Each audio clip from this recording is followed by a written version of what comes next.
somebody as an accountant, he's an accountant, he's not your driver, peon, office boy, everything. So you give that person the dignity of that role and treat that person fairly.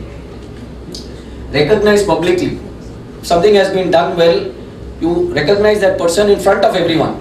And if something has happened which is not according to the company's policy or according to what the vision of the company is, take that person aside and then speak to that person.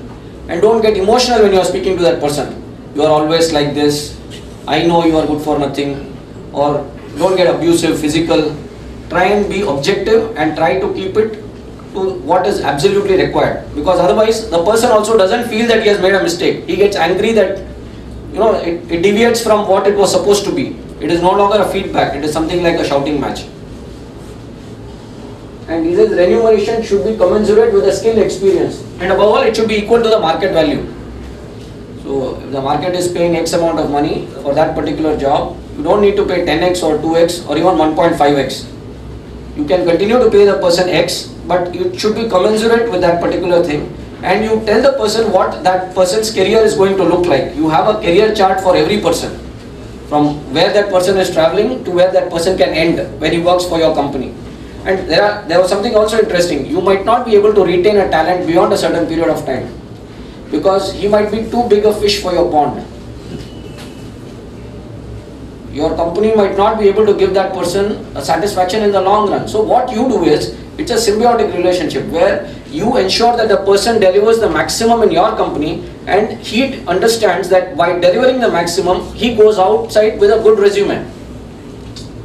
Okay, so he represents your company even after he goes out. That's something.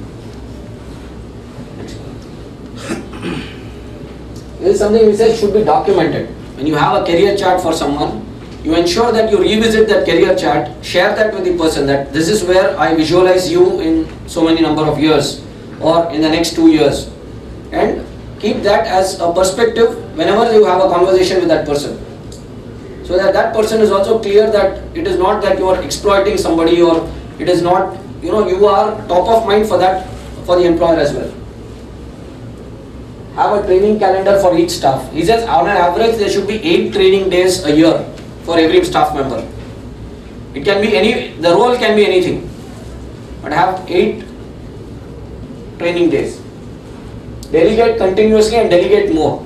He says you should be in a position to get out of your office by 4 o'clock if you are going by 10 today.